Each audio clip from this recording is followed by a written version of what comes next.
guys, time for Hot Topics. Let's do it.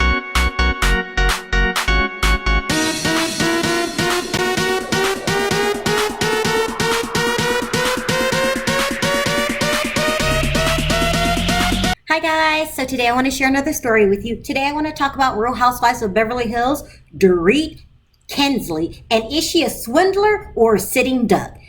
And also, I have to admit, I'm not so sure, people, that Dorit's a fruitcake anymore. I hate to say it because I was so adamant in my opinion last season. But things are happening here that, are making me start to question the inevitable. Is Dorit still a fruitcake? Now, I don't know if I'm jumping the gun because the season hasn't started yet, but I have to admit, I'm questioning my own decisions. Because up until now, I was always under the impression that there were absolutely no meds for fruitcakes. I really believe that. I thought once a fruitcake, always a fruitcake. And because I never like to admit when I'm wrong, I'm going to make an excuse for myself. I'm thinking the FDA passed some kind of drug for extreme fruitcakes that I didn't know about. Probably a test drug that Dorit took. And if this is true, which I think it is, then I have absolutely no defense for softening towards this ex-fruitcake. So we all know a couple weeks ago, TMZ broke the news that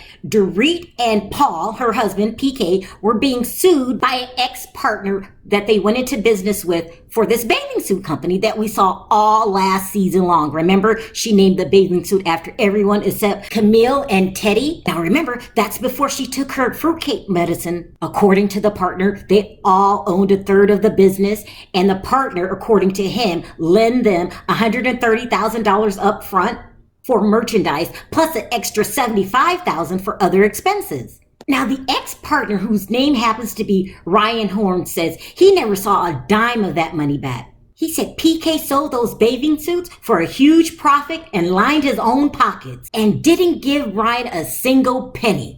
Of course, PK and Dorit denied all allegations, and I really tossed it out of my mind. I thought, we will not hear anything about this until it's all solved in court. But I was wrong, people, so wrong. I had no idea that Ryan's good friend, Jasmine Leonard, would decide to take matters into her own hands.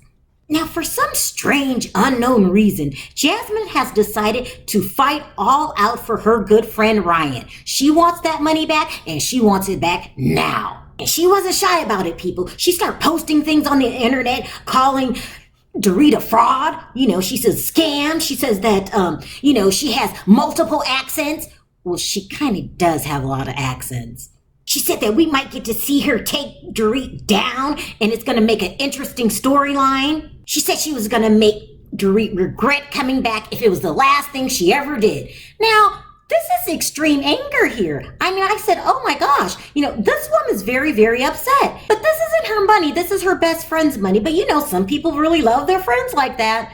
It wasn't until it really got outrageous, her postings. And she actually posted one of the episodes where she confronted Dorit herself. You're Dorit, yeah? Why don't you pay back Ryan Horn the money that you owe him, you cheap bitch? Why don't you do that? You've got money to come to Nassau, no? Why don't you and your con artist husband, why don't you pay back all the hundreds and thousands of dollars that you owe? All that money that you owe. How much is it? 300,000 that you owe?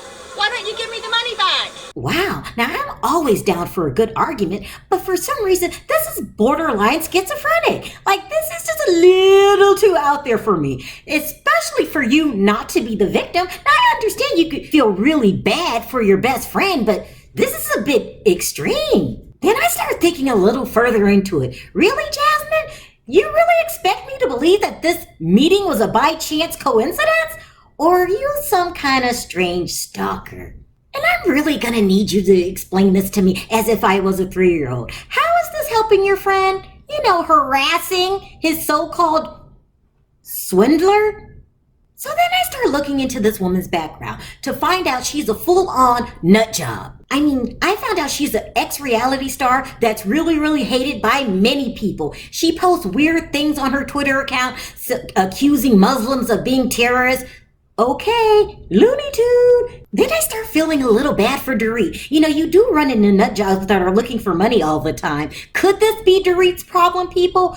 I don't know. All I know is the way this woman's handling it, there is absolutely something wrong with her, okay? Who in their right mind would act like like this. But we're going to leave it up to the courts to find out who's telling the truth and who's the real thief in all of this chaos. I mean, I'm starting to feel bad for Dorit. Now, this doesn't mean that PK and Dorit aren't thieves. I'm just saying this woman could have handled this in a lot classier way than this. So much so that I'm only going to say this once. Poor Dorit. I mean, if she has to look behind her shoulder everywhere she goes, ooh, that's not good. So I'm going to lighten up on Dorit for now and wish her luck in this whole lawsuit situation. So that's how I'm looking at this entire situation. Let me know how you feel about it in the comments section. Do you feel that right off the bat that Dorit and PK are some crooks? Also, don't forget to hit that subscribe button and that notification button for more stories like these. Until next time, talk to you then. Bye.